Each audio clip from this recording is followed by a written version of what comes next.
대승 의원님 질의해 주시기 바랍니다. 네, 남원장수 임시순창 국회의원 박기승입니다. 지금 검찰 개혁에 대해서 너무 빠르다는 말씀도 있지만 저는 굉장히 늦었다고 생각합니다. 지금이라도 검찰이 이렇게 문제가 되는 것은 그동안 검찰이 수사권, 수사 지휘권, 수사 종결권, 영장 청구권, 기소 독점권, 공소 유지권, 형 집행권 등 지나치게 강력한 권한을 행사해 왔기 때문에 문제가 커진 것입니다. 이로 인해서 정치적 편향성, 과소 수사, 과잉 수사, 봐주기 수사, 제 식구 감싸기, 인권 침해, 권한 남용 등의 문제를 많이 야기했습니다. 사실은 지금 자꾸 정치적인 사건에 대해서만 지금 문제를 삼고 있는데 더 큰 문제는 사실은 그 재벌들 같은 경우에는 검찰의 로비를 굉장히 많이 합니다. 그 이유가 뭐겠습니까? 검찰이 많은 권한을 가지고 있고 봐줄 수 있는 권한이 너무 많습니다.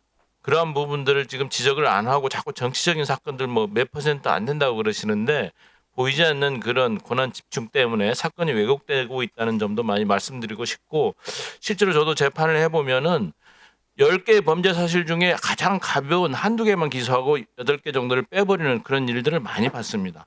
그러한 부분들도 있었다는 거 말씀드리고, 이러한 문제는 검찰 스스로 검찰 개혁의 방아쇠를 당겼다 이렇게 생각을 합니다. 검찰 개혁은 지나치게 강력한 권한을 분산하고 수사, 기소기관 간 상호 견제 구조를 만드는 것에서부터 출발해야 된다고 생각합니다. 수사, 기소권 분리는 계속 이야기가 나왔지만 재헌국회 때부터 이 제도는 한시적으로 검찰에게 수사 기소권을 몰아주는 것이고, 나라가 안정되면은 이것은 분리를 해야 된다. 재헌국회 때부터 문제가 됐고 벌써 70년, 80년 전 얘기입니다.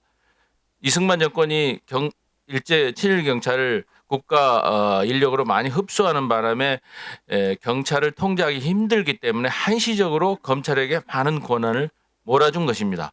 그동안 검찰이 군사정권 또 국정원이 득세하는 안기부 시절 이럴 때 보안사 시절에 그래도 두 번째, 세 번째 권력기관으로서 도움만 주다가 결국 노태우 정권 때 그런 기관들이 힘이 약해지니까 제1의 합법적인 권력기관이 된 것입니다. 그래서 지난 윤석열 대통령까지 탄생시킨 것이고, 이러한 것들에 대한 철저한 반성이 있어야 된다고 생각하시고요. 그래서 이러한 민주당에서 추진하는 검찰 개혁 법안도 이러한 취지에서 발의됐다. 저는 이렇게 생각하고, 이 수사권 기소권 분리에 대한 큰 골격은 더 이상 후퇴할 수 없는 법안이다 이렇게 생각을 합니다. 지금 황문규 진수리님께서 검찰총장이라는 명칭을 사용할 필요도 있다 이런 말씀도 하셨는데요. 법 제명을 공소청법으로 그대로 두고 검찰총장이라는 명칭을 사용하자는 것인지, 아니면 법 제명을 검찰청법으로 그대로 하면서 검사의 권한을 기소 부분만 한정하자는 것인지, 명칭 헌법상 관계 때문에 그러신 것이죠. 어떤 의견이십니까? 네, 저는 기본적으로 그 현재 민주당에서 내놓은 법안에 찬성하고요. 네. 다만 그 검찰총장이라는 명칭이 네. 헌법에 있다는 이유로 네. 일부에서 헌법에 위반되는 것 아니냐라는 우려를 제기하기 때문에 네. 그 큰 틀에서 개혁을 똑바로 추진하기 위해서는 그런 이 잡음 또는 빌미를 줄 필요가 있을까라는 전략적 차원에서 말씀드린 겁니다. 네. 그것은 어쨌든 좀 논의가 필요한 부분인 것 같긴 해요. 그렇죠.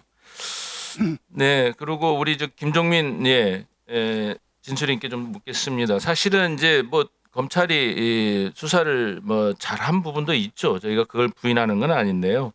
어쨌든 검찰이 너무 많은 권한을 갖고 있다 보니까 이제 의욕적으로 수사를 하다 보니까 사건이 왜곡이 되는 경우도 많이 있었고, 또 검찰에게 로비를 많이 하는 그런 어떤 권력기관도 될 수 있고 재벌도 될 수 있고, 그러다 보니까 상대적으로 경제적으로 약자라든지 사회적으로 힘이 없는 사람들은 상대적으로 수사 과정에서 피해를 볼 수밖에 없는 그런 구조가 된 거죠. 사실은 이제 그런 세세한 부분들은 저는 다른 절차를 통해서 보완을 하면 된다고 보이고요. 어쨌든 이러한 어떤 수사와 기소권 분리라는 것은 정말 7, 80년 된 오래된 숙제이기 때문에 이번에는 그 부분 중점으로 해서 제도 보완을 해야 된다 이렇게 생각하는데 어떻습니까? 아직도 계속 검찰만 수사해야 된다. 아닙니다. 제가 말씀드렸듯이 지금 우리가 오해하고 있는 것 중에 하나가 검찰의 직접 그 수사권을 행사하는 방식이 틀린 겁니다. 프랑스나 독일 같은 경우에는 자체 수사 인력을 두지 않고 사법 경찰을 검사의 보조자로서 지휘해서 수사를 하는 거고요. 우리나라 같은 경우에는 자체 수사 인력을 두고서 직접 수사를 했기 때문에 문제가 되는 겁니다.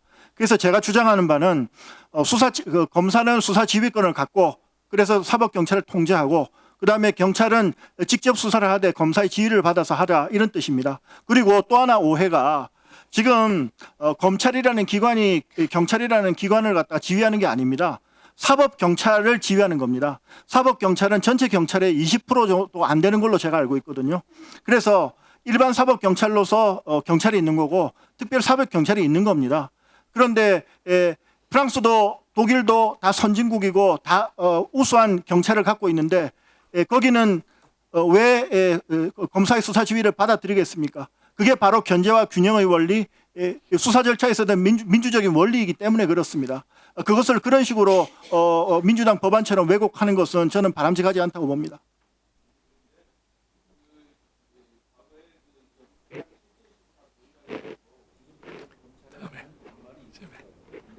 그때 당시에 1년에 한 70만 건 구속 영장이 발부되고 그랬는데 그 뒤로 실제 심사 시행 이후로 한 8, 9만 건으로 굉장히 많이 줄었습니다.